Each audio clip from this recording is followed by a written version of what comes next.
Hey everyone, it's time for a fresh dose of the syndrome. Be ready for this one. We got an intense episode today. We're talking about violence, blood and guts, feeling the knife enter the flesh and skin, and why we like it. I know there's science, endorphins, morphines, metamorphosis. Scientific reasons why we as humans like blood and guts and violence.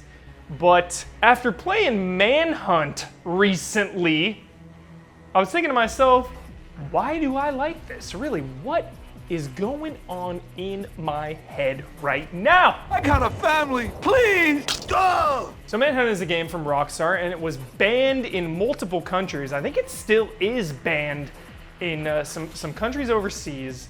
And it's basically a murder simulator where you are a convict. The justification is that you are a bad person and the people you are killing are bad. You're not just killing innocents like, say, Hatred that just came out recently or anything like that, but you are killing people. You are getting rewarded and your points are increasing for getting more brutal kills.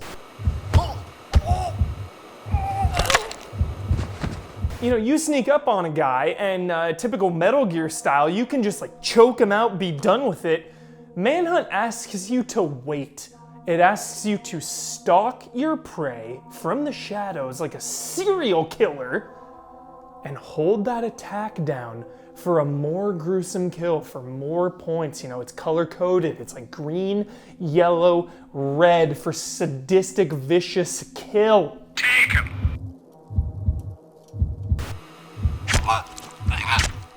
We're not scientists here on the syndrome.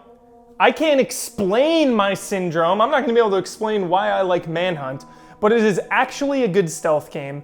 And stealth games always bring me into the world. They get me to think more intimately about the rooms and the layout and the enemies. I'm not just there mashing my way through, I actually have to constantly think. That's why I get so into Metal Gear, because you always have to be aware of the enemy and the location and your environment. It's just something that shooters lack or real-time strategy games lack. It's that stealth, tone, and pace.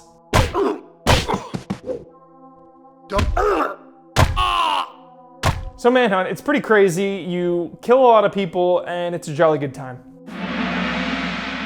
Now it's time for the syndrome. So the reason I picked up Manhunt and the reason I wanted to do this episode was because I had the pleasure of seeing Green Room with Ian Hink. And the movie brings up the same questions. Why do I like an X-Acto knife cutting open a man's belly as his intestines spill out? I really don't know. But this movie is incredible. It's got Sir Patrick Stewart as a Nazi psychopath drug dealer. And I think death and meaningful, brutal death, as grotesque as it is, it has an impact. I'll never forget the death in The Grey, film with Liam Neeson. A man dies on an airplane, and watching that film, you can feel the man's life drain away, and it sends shivers down my spine, and it brings a tear to my eye every time. I barely know this person, but the way they handle death makes him feel like a real person. And I think in death, with Manhunt, with Green Room, there is an emphasis on life.